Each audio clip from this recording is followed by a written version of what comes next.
Brothers and sisters, there are many things in life that speak to us, depending on our mood, our circumstance, our location, and our difficulty. This notion transcends humanity, reminding us that we all seek wisdom, a thought or reflection that we can relate to. And many times, this is depicted in movies, especially in popular sayings such as, "Life is like a box of chocolates. You never know what you're going to get," from Forrest Gump.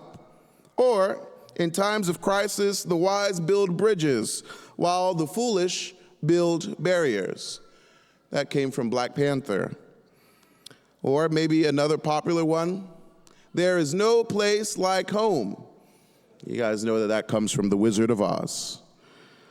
"With great power comes great responsibility." Spider-Man. "Some people are worth melting for." Frozen. These lines speak to us. However, do you ever have difficulty in hearing the Lord speak to you? Sometimes it's hard to hear God speak. We get lost and caught up in the moment or caught up in our own timelines and forget that we have the ability to communicate with God all the time. Communication goes both ways. It is speaking and listening.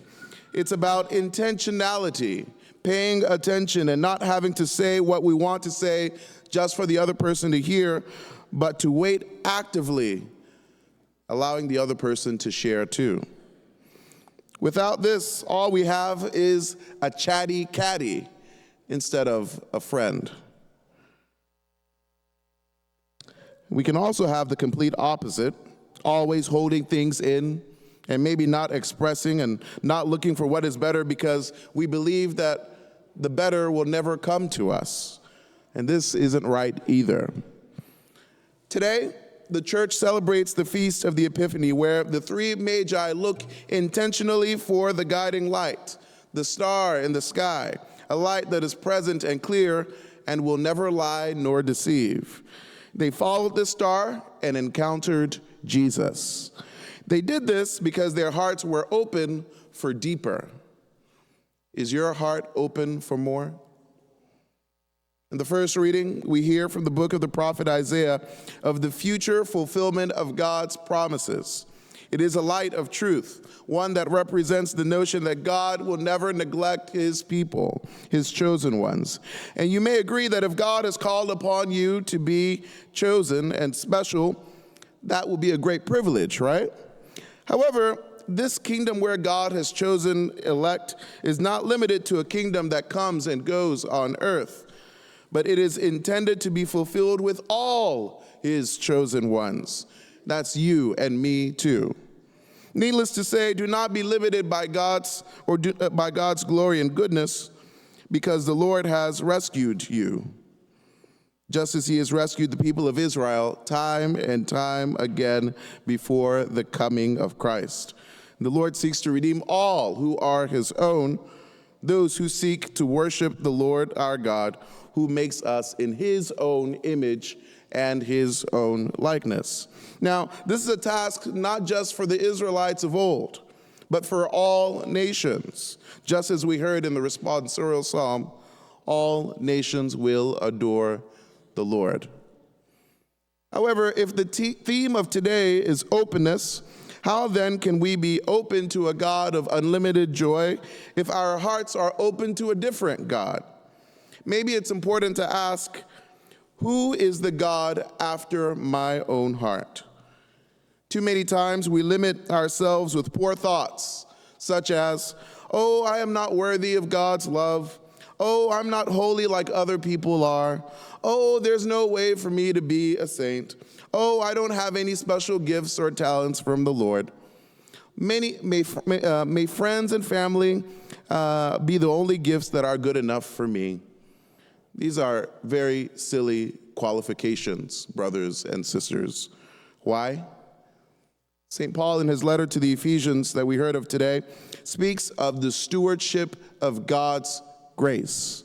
He gives you grace not because you deserve it. He gives it to you because you are his own. And he wants you to do something with this grace and not get caught up thinking of who we are, what we're not, or comparing ourselves to other things and other people. We are now co-heirs of Christ in this great kingdom. Today we have seen the light. The Magi saw the light and didn't go back into hiding saying, "Oh, I don't deserve to see the light." That's nonsense. They were too busy going out to give thanks to God for the opportunity of seeing this light and to honor this light. Friends, you and I are called to do the exact same because we are called to serve God, not necessarily called to serve man. And so, brothers and sisters, how do we serve God? Well, look at the gifts that the Magi gave Christ: gold, frankincense, myrrh. Gold for a king, frankincense to purify and offer sacrifice as a priest, myrrh for burial purposes, representing the prophetic ministry that will not always be accepted by the people. God is true. The baby Jesus, in his coming, gives us the way to live as bright lights shining in the world as well. But your light will never be as bright as it can be if you are too busy serving other gods. Sometimes we turn family into God. Sometimes we turn our jobs into a god. Sometimes we turn our capabilities into a god. These lead to our downfall. Why? Because these things come and go. However, God is God, and God remains forever. So how does God speak to you? If you don't know, or if you have forgotten, it's because we have not given God enough space and time to establish that relationship. It's simple as that. Today, think about how the Lord is calling you away from your former ways, away from the ways that you have drifted from God, and to put him first.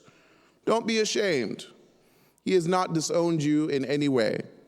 Allow him to speak to you so that when the Lord does speak to you, you will know it with great clarity.